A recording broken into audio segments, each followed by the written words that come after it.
चलिए बच्चों, नया चैप्टर हम स्टार्ट करें, human I and colourful world.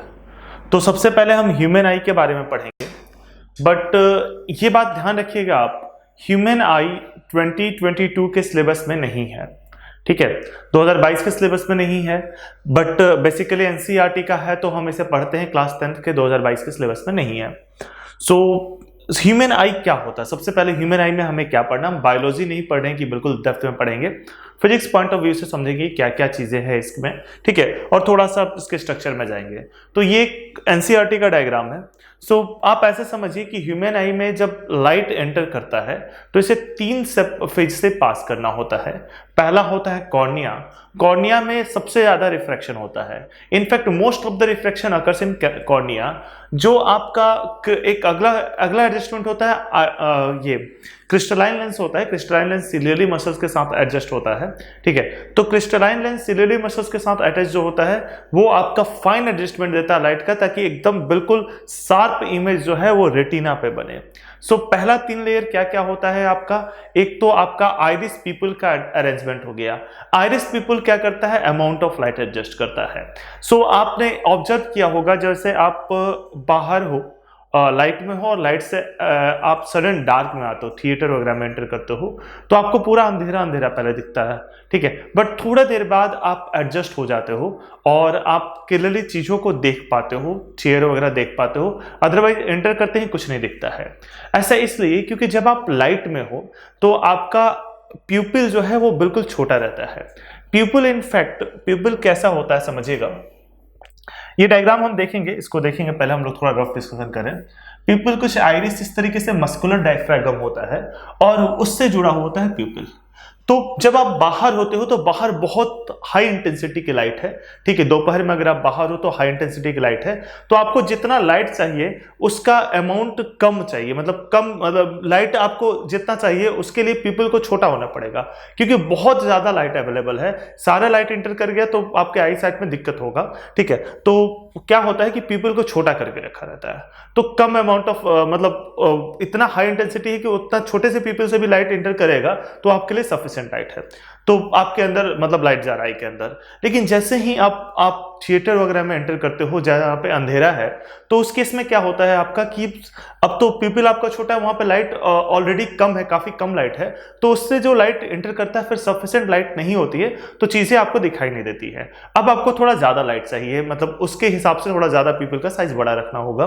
तो क्या होगा कि आइरिस जो है वो धीरे धीरे एक्सपेंड करेगा, सडन एक्सपेंड नहीं करता है, धीरे धीरे एक्सपेंड करेगा और पीपल धीरे धीरे बड़ा होगा। तब फिर आपको सफिशिएंटली चीजें दिखना शुरू हो जाता है। जब आपका पीपल बड़ा हो जाता है तो आप चीजों को देख पाते हो। तो ये आइरिस पीपल का काम है, ये अमाउंट ऑफ लाइट एडजस्ट करता है। यहाँ पे देखिए आइरिस पीपल का अरेंजमेंट बना हुआ है, ये देखिए पीपल है और ये डार्क मस्कुलर डायफ्राग्राम, इसे आइरिस कहते हैं, ठीक है। ये आपका आइरिस है और ये पीपल यहाँ पे है, ठीक है। अब ये जो आइरिस पीपल है, इसके बाद जो लेयर होता है वो होता है आपका क्रिस्टलाइन लेंस हमारा, जो कि सिलियरी मसल से अटैच्ड होता है। अब exact amount of light inter हो गया, right amount of light inter हो गया, एग्जैक्ट नहीं राइट कहेंगे, ठीक है, थोड़ा बहुत ऊपर नीचे तो होता ही रहता है। Right amount of light inter हो गया, उसका फाइन एडजस्टमेंट करेंगे, मतलब एग्जैक्टली यहां पे ये क्रिस्टलाइन लेंस है। अब देखिए eye is the best camera in the world, ठीक है। अब ये जो आपका क्रिस्टलाइन लेंस है, ये इसमें फ्लेक्सिबिलिटी रहती है और बहुत फास्ट फ्लेक्सिबिलिटी होती है। आप जब कैमरा से देखते हो कोई चीजों को, जैसे आप कैमरा यूज करते हो, आप लोग सभी यूज करते होगे, तो कैमरा से किसी पास की चीज को देखते हो और फिर तुरंत दूर करते हो, थोड़ा एडजस्ट होता है धीरे धीरे, आप देखो। लेकिन जब आई के हिसाब से देखते हो तो आई क्या होता है, आपने अभी एक पास की चीज को देखा और तुरंत दूर की चीज को देखी, दोनों साथ साथ मतलब तुरंत दिख जाएगा, कोई दिक्कत नहीं। ऐसा नहीं कि एडजस्ट हो रहा थोड़ा देर बाद दिखेगा, ऐसा नहीं, आपको तुरंत दिख जाता है। तो बेसिकली होता क्या है, यहाँ पे फोकस का काम होता है। जब कोई दूर की चीजों को देखना होता है तो हम क्या हमारा जो क्रिस्टलाइन लेंस है वो पतला होना पड़ता है उसको, ठीक है, यानी सिलियरी मसल उसको पतला करता है। और जब पास की चीजों को दूर देखना होता है तो हमारा फोकल लेंथ छोटा करना होगा, तो आपका सिलियरी मसल उसे ठीक करता है। तो सिलियरी मसल इस तरीके से थिन यानी फोकल लेंथ ज्यादा और थिक यानी फोकल लेंथ कम अपने रिक्वायरमेंट के हिसाब से करता है। सी सिलियरी मसल है, ये क्रिस्टलाइन लेंस है, इसके साइज को सिलियरी मसल्स एडजस्ट करता है, साइज यानी कि फोकल लेंथ को एडजस्ट करता है। जो 3 लेयर हुआ, पहला लेयर कॉर्निया, कॉर्निया जिसमें most of the refraction cornea के अंदर हो जाएगा। फिर ये जैसे ही एंटर करेगा ये पास करेगा किससे, सिलियरली मसल से पास करेगा, आपका ये आइरिस पिपल कॉम्बिनेशन से पास करेगा and then ciliary muscle with crystalline lens से पास करेगा। तो आइरिस पिपल अरेंजमेंट जो है वो अमाउंट ऑफ लाइट एडजस्ट करता है और आपका जो ciliary muscle with crystalline lens है ये फाइन एडजस्टमेंट देता है ताकि इमेज एग्जैक्टली रेटिना पे बने। रेटिना क्या है, रेटिना एक स्क्रीन है जहां पे बहुत सारे ऑप्टिकल नर्व्स आके मिलते हैं। एक थोड़ा बायोलॉजिकल डायग्राम भी मैं ले चुका हूं जहां पे दिखाऊंगा किस तरीके से ऑप्टिकल नर्व्स आते हैं इस पे। तो बहुत सारे ऑप्टिकल नर्व्स आके मिलते हैं। तो यहां पे जो इमेज बनेगा, आपको पता है कन्वेक्स लेंस, क्रिस्टलाइन लेंस एक कन्वेक्स लेंस है। कन्वेक्स लेंस इन्वर्टेड इमेज बनाता है, मतलब मेरा इमेज आपको उल्टा बन रहा होगा आपके रेटिना पे, मेरा सर नीचे होगा और पैर ऊपर होगा, है ना। रेटिना पे आपका उल्टा इमेज बन रहा होगा, लेकिन हमारे ब्रेन पे जो ऑप्टिक नर्व जाता है वो उसे सीधा करके दिखाता है, ठीक है। मतलब ब्रेन में आप सेंस जो है वो सीधा कर रहे हो, ठीक है। ब्रेन में जो ऑप्टिक नर्व जा रहा है वो सिग्नल को सीधा करके दिखाता है। तो इस तरीके से आप समझ सकते हो कैसे एडजस्टमेंट हो रहा है। तो ये है आपका पूरा सेटअप जो है आई का। इतना ही हमें जानना है, जो हमें जानना है, बाकी तो बायोलॉजी वगैरह में डिटेल होगा, ठीक है। हमें जो जानना है वो इतना ही है, ठीक है। पहला लेयर कॉर्निया, कॉर्निया में मोस्ट ऑफ द रिफ्रैक्शन हो जाता है। दूसरा लेयर जब मतलब पहला लेयर, पहला चीज कॉर्निया में लाइट एंटर करता है, देन लाइट पास करता है आइरिस प्यूपिल के कॉम्बिनेशन से। आइरिस प्यूपिल का कॉम्बिनेशन अमाउंट ऑफ लाइट को एडजस्ट करता है। आइरिस डार्क मस्कुलर डायफ्रागम होता है, डायफ्रागम जैसा होता है जो साइज ऑफ प्यूपिल को एडजस्ट करता है। अगर प्यूपिल का साइज छोटा है तो कम, मतलब कम अमाउंट ऑफ लाइट एंटर करेगा, यानी लाइट अगर बाहर बहुत ज्यादा है तो प्यूपिल का साइज छोटा कर दिया जाए ताकि exact amount of light enter हो। लेकिन अगर बाहर लाइट कम है तो प्यूपिल का साइज बड़ा कर देगा, आइरिस एक्सपेंड होगा और प्यूपिल का साइज को बड़ा कर देगा ताकि ज्यादा अमाउंट ऑफ लाइट एंटर हो, ठीक है। मतलब right amount of light enter हो, ज्यादा होने पे, बाहर लाइट कम है तो ज्यादा होने पे फिर राइट अमाउंट ऑफ लाइट होगा।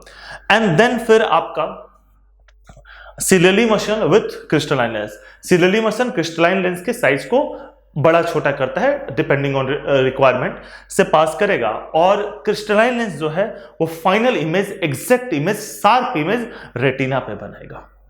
रेटिना क्या है, रेटिना एक ऑप्टिकल स्क्रीन है जिसपे इमेज, किसी भी चीज, जिस चीज को हम देख रहे हैं उसका एक इन्वर्टेड इमेज बनता है, लेकिन क्योंकि लेंस है तो इन्वर्टेड इमेज बनेगा, लेकिन ऑप्टिकल नर्व यहां से पास करता है, वो ब्रेन को सिग्नल देता है और ब्रेन को वो सीधा करके सिग्नल देता है। सो ये कुछ बेसिक हुआ हमारा आई के बारे में। देखिए सारा चीज लिखा हुआ है, ये डायग्राम आपको बनाना होगा, ये बेसिक सा डायग्राम है, बहुत ज्यादा कॉम्प्लिकेटेड नहीं, एक सर्कल बनाना है एंड देन ये डायग्राम आप बना सकते हैं। दिस इज कॉर्निया लिखा होगा कहीं, दिस इज कॉर्निया, देन आपका ये कॉर्निया हो गया आपका कॉर्निया, ये आपका हो गया iris people, iris and people हो गया, ये बीच में पिपल हो गया एंड देन आपका ये सिलियरली मसल्स हो गया एंड देन आपका ये क्रिस्टलाइन लेंस हो गया, लेंस, ठीक है। सो और ये आपका रेटिना हो गया। तो ये चीजें आपको बनाना होगा, ऑप्टिक नर्व इधर से आ रहा है, ठीक है। तो आप इसे पॉज करके पहले बना लीजिए। आई होप आपने बना लिया होगा। अब आगे बढ़ते हैं। एक्वस ट्यूमर लिक्विड होता है जो आई के अंदर भरा जाता है, खैर वो सब चीजें हमें नहीं पढ़ना है। अब ये देखिए थोड़ा सा बायोलॉजी जैसा डायग्राम है, ठीक है, ये नहीं बनाना है, ये जस्ट एक बार दिखाने के लिए। देखिए ऑप्टिकल नर्व्स किस तरीके से, आपने देखा होगा आई के अंदर बहुत सारे छोटे छोटे नर्व्स होते हैं, ठीक है, कहीं ऑब्जर्व किया होगा आपने, देखा होगा, ठीक है। तो ये ऑप्टिकल नर्व्स है, ठीक है, ये पूरे रेटिना पे फैले हुए हैं क्योंकि रेटिना पे इमेज बनता है और उसका सिग्नल लेके फिर ये आगे जाते हैं, ठीक है। देखिए जहां पे ऑप्टिकल नर्व सारे मिल जाते हैं ना, जिस पॉइंट पे सारे मिलते हैं या सारे कंसंट्रेटेड है, जैसे लाइक यहाँ पे, ठीक है, उस पोजीशन को बोलते हैं ब्लाइंड स्पॉट। वहां पे बहुत सारे ऑप्टिकल नर्व्स हैं तो उस पोजीशन को बोलते हैं ब्लाइंड स्पॉट। वहां पे कोई इमेज अगर बनता है तो हम नहीं देख पाते, सेंस नहीं कर पाते हैं। तो जहां पे सारे ऑप्टिकल नर्व्स मिलते हैं वहां उस पोजीशन को बोलते हैं हम ब्लाइंड स्पॉट, और वहां पे इमेज जो बनता है उसे हम नहीं देख पाते हैं। Blind spot is that position where all the optical nerves meet on the retina and the image formed on the optical nerve, image formed on the blind spot cannot be visualized, ठीक है, by the brain, clear है। और इसके अलावा eyes में हमारा rods and cons होता है। आपको पता है ये फोटो सेंसिटिव होते हैं, ठीक है। बेसिकली कलर्स बताते हैं, जिसमें रॉड्स एंड कोन्स ठीक ठाक अमाउंट में होता है वो कलर्स को सेंस कर पाता है, जिसमें रॉड्स एंड कोन्स कम अमाउंट में होता है वो कलर ब्लाइंड भी होता है। जेनेटिक डिजीज होते हैं, खैर ये सब तो बायो का पार्ट है तो आपको ज़्यादा पता होगा, मैं बायो का स्टूडेंट हूँ नहीं। तो रॉड्स एंड कोन्स क्या होता है आपका, ठीक है, कलर ब्लाइंडनेस के लिए बताया जाता है। तो बस बेसिकली इतना, रॉड्स एंड कोन्स कलर के लिए होता है, ठीक है, फोटो सेंसिटिव सेल्स होते हैं ये, ठीक है। सो ये आपका सारा डेफिनेशन जो मैंने आपको बताया, ठीक है, सारा डेफिनेशन आप चाहो तो ऑर्डर में भी लिख सकते हो, ठीक है। पावर ऑफ अकोमोडेशन तो अभी हम डिटेल में समझेंगे। एक कॉर्निया है, कॉर्निया को हमने यहाँ पे नहीं लिखा, कॉर्निया लिख लेते हैं पहले। तो कॉर्निया भी जरूरी है। कॉर्निया पहला लेयर होता है cornea. Most of the refraction occurs here. Refraction occurs at cornea, ठीक है। देन आइरिस पीपल, मैंने डिस्कस किया था, आइरिस डार्क मस्कुलर डायफ्रागम है, ठीक है, जो साइज ऑफ पीपल को रेगुलेट करता है, साइज ऑफ पीपल को एडजस्ट करता है। साइज ऑफ पीपल क्या करता है, अमाउंट ऑफ लाइट रेगुलेट करता है। So iris muscular diaphragm that adjust size of pupil, adjust amount of light. Adjust की जगह आप रेगुलेट वर्ड भी लिख सकते हैं, ज्यादा बेटर वर्ड होगा regulate, regulate amount of light, ठीक है। क्रिस्टलाइन लेंस हमारा कन्वेक्स लेंस जो फाइनल इमेज को रेटिना पे बनाता है। क्रिस्टलाइन लेंस के फोकल लेंथ को या साइज को एडजस्ट करता है सिलियरली मसल्स, तो सिलियरली मसल भी लिख सकते हैं, ciliary muscles, muscles adjust its size, adjust its size, size यानी कि फोकल लेंथ।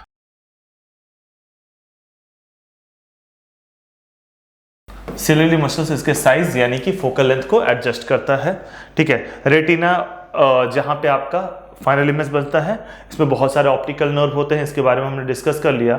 अच्छा, ये जो ciliary muscle size of crystalline lens को एडजस्ट करता है, इस फेनोमेना को हम पावर ऑफ एकोमोडेशन कहते हैं, जिससे हम आसपास की चीजों को, पास की चीजों को और दूर की चीजों को देख सकते हैं। तो इसे पावर ऑफ एकोमोडेशन कहते हैं। इसे भी आप लिख लीजिए, इसे डिटेल में हम देखेंगे। तो आप फिलहाल पॉज करके सब कुछ लिख लीजिए।